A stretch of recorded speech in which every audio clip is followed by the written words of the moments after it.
Les technologies qui sont aptes et prêtes pour le déploiement de l'hydrogène, certaines ont été inventées il y a très très longtemps. Jules Verne, dans L'île mystérieuse, expliquait au travers d'un de ses personnages que l'eau serait le charbon de demain. C'est pas toujours évident de parler hydrogène parce que lui colle un petit peu cette étiquette utopique. C'est aussi ça la deep tech, c'est l'anticipation. Quand on est chercheur dans le public, lancer une start-up à partir de ses travaux de recherche a un nom, la deep tech. Des femmes et des hommes qui, un jour, ont eu ce déclic et se sont dit « Pourquoi pas moi ?» Mais ils ne l'ont pas fait seuls. Un proche, un professeur, une rencontre parfois, les ont convaincus de se lancer dans l'aventure. Dans cette saison 2 du Déclic Deep Tech, à chaque épisode, un invité vous présente son ou ses personnes déclic. Découvrons-les ensemble. Le Déclic Deep Tech, un podcast signé The Meta News, le journal des chercheurs, en partenariat avec BPI France. Bonjour chers auditeurs, bonjour à tous, où que vous soyez. Je m'appelle Laurent Simon de The Meta News et je vous souhaite la bienvenue à cet épisode du Déclic Deep Tech. Je ne suis pas seul dans le studio, comme vous pouvez vous en douter, je suis avec Nicolas Gérez. Bonjour Laurent. Bonjour Nicolas. On va parler beaucoup d'hydrogène aujourd'hui, j'ai l'impression, Nicolas, ensemble.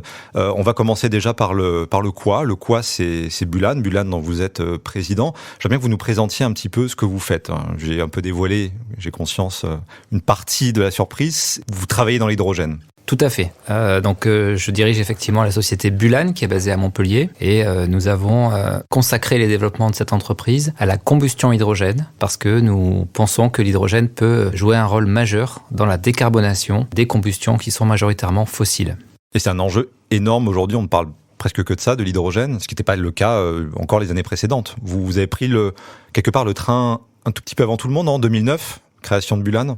Oui, tout à fait. On a fondé la société il y a maintenant une dizaine d'années. Donc on a été effectivement un petit peu précurseur de certains sujets de façon, et c'est aussi ça la deep tech, c'est l'anticipation, de façon à préparer les technologies au sein de la société qui permettent aujourd'hui, puisqu'effectivement Laurent, on est un peu dans le momentum de l'hydrogène en ce moment, d'être prêt et d'être en capacité de pouvoir effectivement démontrer ce qu'on est capable de faire avec de l'hydrogène. Alors, on est dans le moment de l'hydrogène, mais finalement, ce moment aurait pu arriver il y a 150 ans. Je ne veux pas dévoiler ce qui va être dit ensuite, mais c'est une vieille histoire, l'hydrogène. Qu'est-ce qui fait qu'aujourd'hui, on en reparle autant? Et qu'est-ce qui fait que vous vous êtes lancé finalement dans ce secteur-là? Alors, deux questions du coup. Donc, la première que vous posez, c'est déjà, qu'est-ce qui fait qu'on en parle aujourd'hui? C'est, je pense, une prise de conscience généralisée liée au réchauffement climatique et à la transition énergétique qui est indispensable, et en particulier à un mot-clé qui est apparu il y a maintenant 2-3 ans, qui est la décarbonation. C'est vrai que l'hydrogène a cette capacité à décarboner les combustibles et les énergies qui sont aujourd'hui fossiles. Je pense que la crise sanitaire a également joué un rôle de déclencheur. En tout cas, aujourd'hui, on a une énorme chance au niveau européen et français, puisque les politiques se sont emparés vraiment à bras-le-corps de ce sujet, avec un plan massif de 7 milliards qui a été lancé il y a un an, et qui est en fait l'éclosion d'un travail de fond qui est réalisé en France, notamment dans la filière hydrogène et avec France Hydrogène, depuis plus d'une dizaine d'années.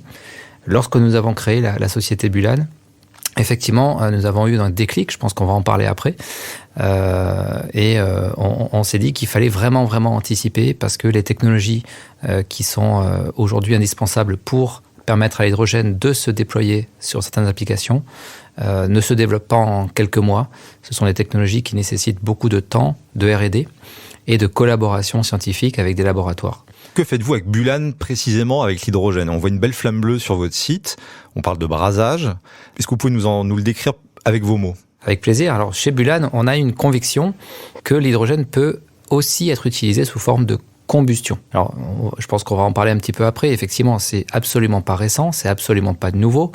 Il y a certaines personnes qui, il y a très très longtemps, parlaient de... Vous faites monter la pression, voilà. Très bien.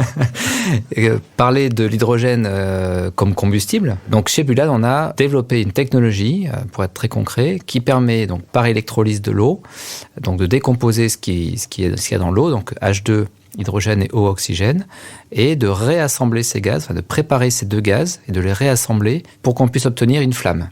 Et cette flamme a d'énormes avantages. D'abord, on peut la produire partout où l'on veut, du moment qu'on a de l'eau et de l'électricité.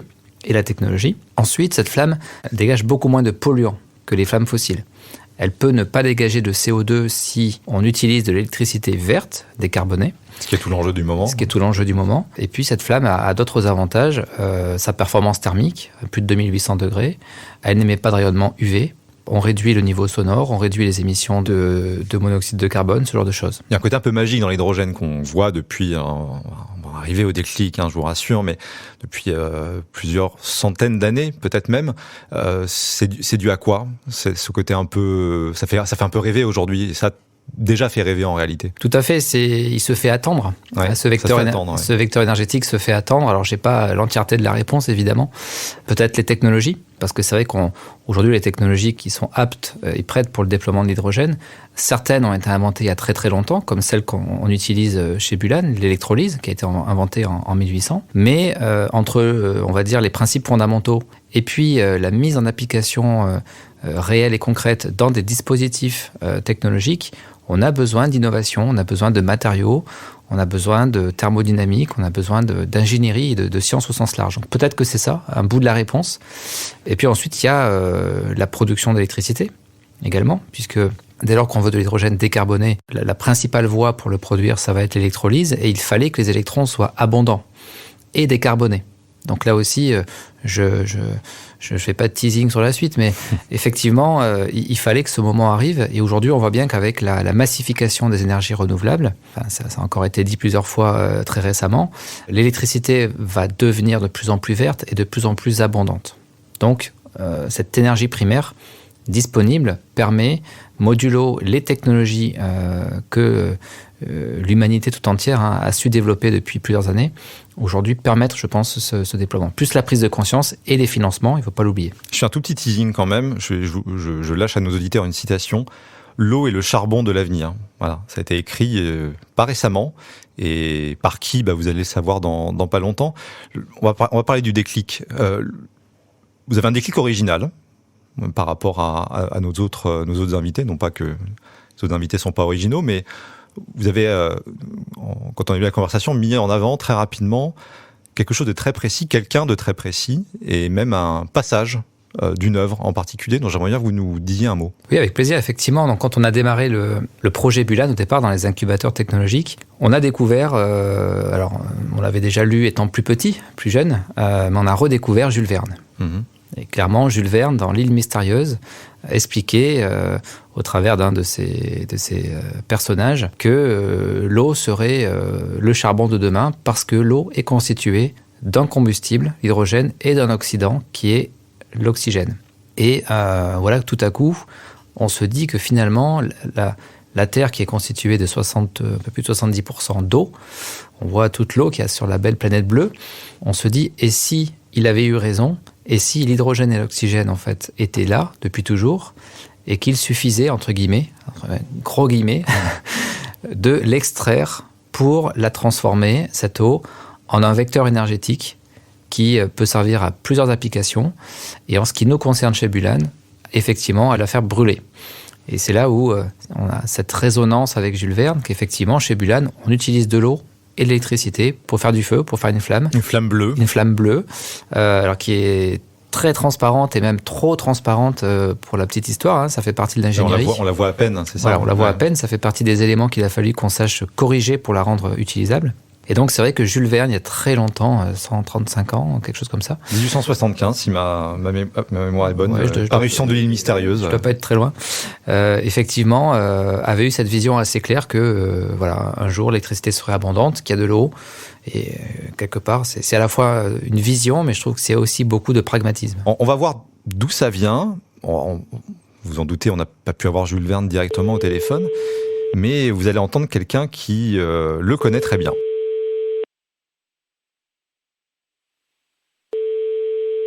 Bonjour Madame Marcetto. Bonjour. Je m'appelle Laurent Simon, je suis avec Nicolas Gérez. Est-ce que vous pouvez vous présenter en quelques mots ? Sachant que je peux déjà commencer un peu le travail, vous êtes une des grandes spécialistes de Jules Verne en France. Oui, je suis en tout cas la directrice du musée Jules Verne à Nantes et effectivement mes fonctions m'amènent à m'y intéresser de très près depuis une vingtaine d'années. Alors on discutait à l'instant avec Nicolas de l'influence de Jules Verne dans la construction de sa société qui s'appelle Bulan. Influence parce que Jules Verne a vu des choses. Alors, on va voir quoi dans un instant, à propos de l'utilisation de l'hydrogène dès 1875 dans l'île mystérieuse. Est-ce que vous pouvez nous en dire un petit peu plus ? On parle souvent de vision, bon, on va pas non plus tisser une étoffe de héros à Jules Verne, mais qu'est-ce qu'il a vu à l'époque et qu'est-ce que dans l'île mystérieuse finalement il dit de l'hydrogène qui était si novateur ? Alors en fait, Jules Verne, sur cette question de l'hydrogène comme sur d'autres questions, il a été conscient que cela faisait partie des pistes de recherche à son époque et comme il s'empare très souvent ou bien des innovations technologiques ou bien des perspectives d'innovation technologique, il a trouvé intéressant d'en parler dans l'île mystérieuse. Et effectivement, il est intéressant que dans l'île mystérieuse, à l'occasion d'une discussion sur ce que peut être le progrès et ses modalités de mise en œuvre, Jules Verne signale que déjà on s'interrogeait sur l'épuisement des ressources fossiles, et en particulier du charbon. Il y a 150 ans, ouais. Voilà, et qu'une des conditions pour pouvoir poursuivre le chemin du progrès, avec tous les guillemets utiles, c'était bien cette piste qui était ouverte dès son époque par toute une série de recherches.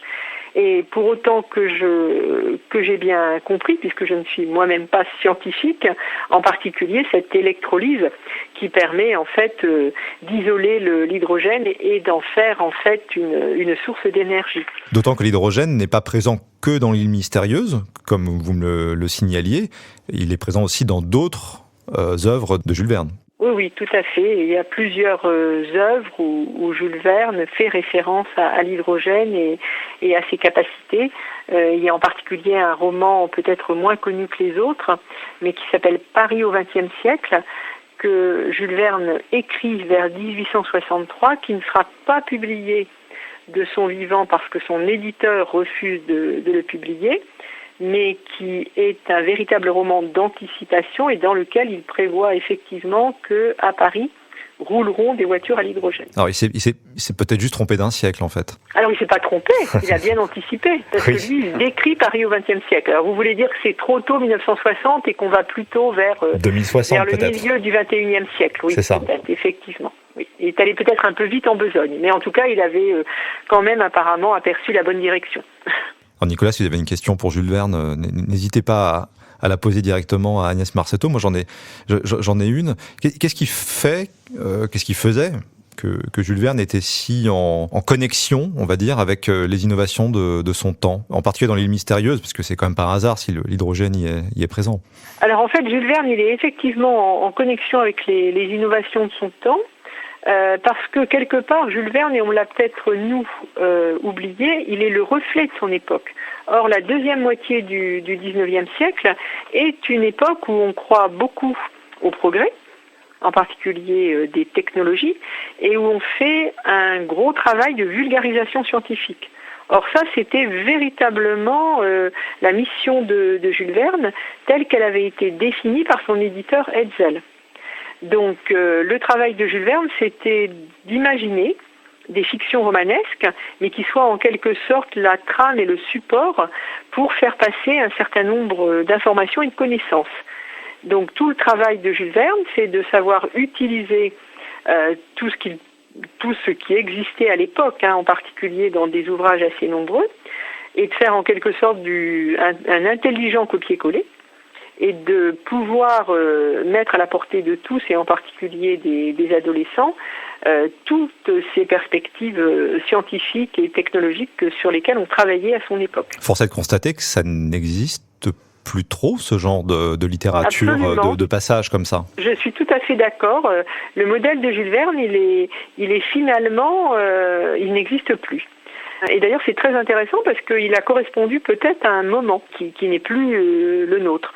Aujourd'hui, il va y avoir quand même, je pense, un effort de vulgarisation scientifique, mais sous une forme très différente. Ça va plutôt être des revues spécialisées. Il va y avoir aussi de nos jours ce qu'on peut appeler de la science-fiction.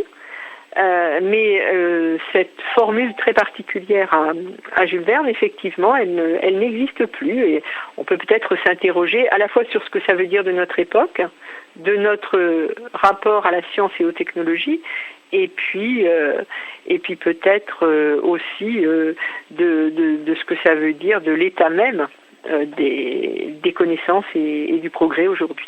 Nicolas, quand on travaille dans ce secteur-là, un secteur qui fait un peu rêver, est-ce qu'il est plus facile de faire rêver ou est-ce que vous préféreriez que les gens comprennent ce que vous faites ? Les deux. Parce qu'ils auraient la connaissance avec un Jules Verne moderne, par exemple. Oui, les deux. D'abord, je voudrais saluer donc, le coup de fil surprise, du coup. Je suis vraiment ravi de pouvoir interagir avec vous, Mme Arseto, et effectivement de constater que grâce à ce style de Jules Verne, il y a eu une passation qui se fait, puisqu'encore aujourd'hui, Jules Verne nous inspire, nous, développeurs de technologie, pour justement, quelque part, parfois on se le dit, essayer d'accomplir cette vision, et donc pour répondre à votre question, Laurent, de réaliser, en fin de compte, ce qui a été d'abord une vision, puis une utopie, puis voilà, l'hydrogène, c'est quand même un sujet qui se fait attendre depuis très longtemps. La preuve en est aujourd'hui, étant tous les trois réunis, et on est ravis de pouvoir être parmi ceux qui modestement font avancer ce sujet. Et pour vous répondre, nous, on essaie plutôt de faire partie de ceux qui démontreront des choses assez simples, d'où la flamme, d'où le faire brûler, l'hydrogène, parce que ça nous a paru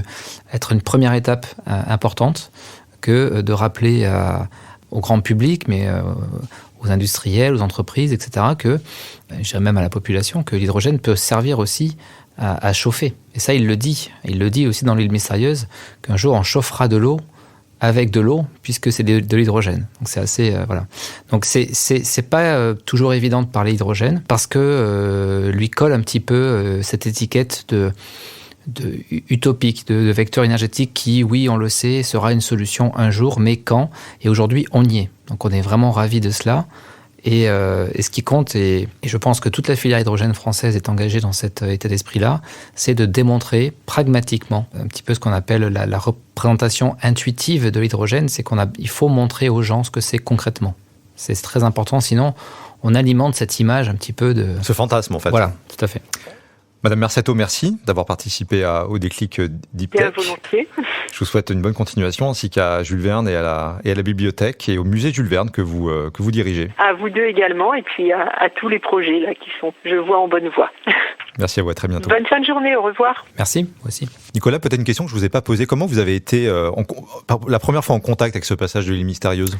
Alors, en faisant des recherches sur Internet, des recherches sur l'histoire de la technologie qu'on souhaitait développer. Alors, on est parti évidemment de l'électrolyse. Nous n'avons pas inventé l'électrolyse, mais il a fallu... 2 siècles et demi, vous le disiez, voilà. 1800, ouais. Mais il a fallu revoir quelques codes, on va dire, en tant qu'ingénieur. Et on a fait un travail de bibliographie et de recherche. C'est toujours bien de savoir d'où l'on vient, de bien définir qui l'on est et de savoir où l'on va. Et donc, c'est dans ce travail pour faire de l'hydrogène et de l'oxygène, si on veut l'utiliser pour la combustion, il nous faut développer une technologie d'électrolyse. D'où vient-elle ? Et c'est là que dans ces recherches, on est tombé sur aussi bien des références aux inventeurs, qui sont, je crois, pas tout à fait au clair non plus, ceux-là, entre Lavoisier en particulier et certains de ses confrères. Et puis également sur des lectures un peu plus romancées. Et effectivement, Jules Verne arrive très très rapidement quand vous cherchez des informations sur l'hydrogène. Alors savoir d'où on vient pour aller où on va, finalement, on peut conclure là-dessus. Qu'est-ce que vous voyez pour Bulan et un peu plus largement, on va élargir un peu aussi à l'hydrogène dans, allez, mettons 10 ans. 10 ans, ça va être... ça peut arriver vite, 10 ans. Toute une vie et en même temps très court. Ouais. Effectivement, alors pour Bulan, déjà, nous, on est vraiment spécialisés en combustion hydrogène.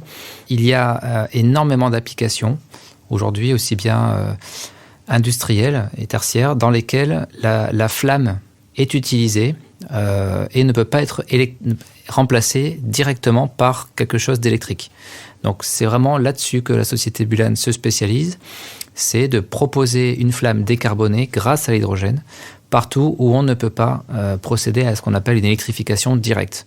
Donc il y a des procédés industriels, par exemple, dont vous avez cité un premier marché qu'on a adressé, donc qui est le marché du brasage, du soudage et du brasage. Expliquez-nous ce que c'est le brasage. Moi, j'ai employé le terme technique, mais... Oui, alors c'est l'usage de brûleurs ou de chalumeaux pour faire des assemblages métalliques qu'on retrouve dans l'industrie pour la fabrication de biens de consommation, de frigos, de meubles, mais aussi d'automobiles ou autres. Et également jusqu'à chez vous, particulier, quand vous avez un artisan, un plombier, un chauffagiste qui vient avec son chalumeau pour installer un réseau froid ou chaud. Donc ça, c'est une application qui utilise des bouteilles d'acétylène et dans laquelle on a proposé une version mobile de notre technologie capable de remplacer ces bouteilles et de faire connaître la flamme hydrogène sur ces métiers-là. Et aujourd'hui, on est en train de diversifier, ou plutôt d'élargir le champ des possibles, comme je vous le disais, vers des applications industrielles plus puissantes, dans lesquelles, encore une fois, où on ne peut pas électrifier autrement que par l'usage de l'hydrogène sous forme de combustion. Donc ça, c'est notre contribution au déploiement de l'hydrogène, à son arrivée progressive pour décarboner les process de combustion. Et pour vous répondre au sens plutôt large sur l'hydrogène, je pense qu'aujourd'hui, déjà, il faut rappeler qu'en France, on a la chance d'avoir d'abord des politiques qui nous suivent et qui poussent fortement sur la thématique. On a également la chance d'avoir une filière hydrogène extrêmement bien constituée, une véritable équipe de France de l'hydrogène qui a maintenant une dizaine d'années, qui monte en puissance et qui a d'ailleurs joué un rôle majeur auprès de l'État pour que l'hydrogène soit ce qu'il est aujourd'hui. Et on voit arriver de multiples technologies pour de multiples usages. Donc les choses sont en train de se structurer. Et on retrouve, tout à l'heure vous l'avez évoqué, la mobilité, par exemple, qui est un très très gros sujet. Que Jules Verne évoquait déjà, d'ailleurs, les voitures à hydrogène. Absolument, c'est siècle, ouais. Encore une référence assez, on peut dire, troublante, en même temps pragmatique des choses. Mais c'est vrai que là, il faut savoir que les émissions de carbone, sans dire de bêtises, à peu près 80% des émissions de CO2 se retrouvent dans 3 grands domaines. Il y a d'abord l'industrie. Et c'est pour ça qu'en France, en particulier, le premier pilier du plan hydrogène, c'est la décarbonation industrielle. Et ensuite, il y a la mobilité, qui est le deuxième gros tiers des émissions de CO2. Et le troisième tiers, c'est le chauffage du bâtiment. Et donc, l'objectif, c'est que l'hydrogène puisse arriver sous de multiples formes dans ces 3 grands domaines. Et c'est comme ça que, collectivement, en France, mais aussi en Europe, on arrivera à descendre les seuils les taux d'émissions de CO2 qui doivent absolument être contenus au regard du réchauffement climatique. Merci Nicolas, merci à Jules Verne. J'espère que Jules Verne aura juste raison trop tôt et que finalement il n'est jamais trop tard pour avoir raison, qu'il aura raison encore dans 20 ou 30 ans pour le climat, pour tout ça. Je vous remercie de nous avoir écoutés. Je m'appelle Laurent Simon, c'était le Déclic Deep Tech avec Nicolas Gérez. Encore merci à vous et à très bientôt. Merci. Ce podcast a été réalisé par The Meta News en partenariat avec BPI France dans les studios de Chez Jean Productions. À très bientôt pour un nouvel épisode. Si vous nous aimez, notez-nous sur votre plateforme d'écoute préférée.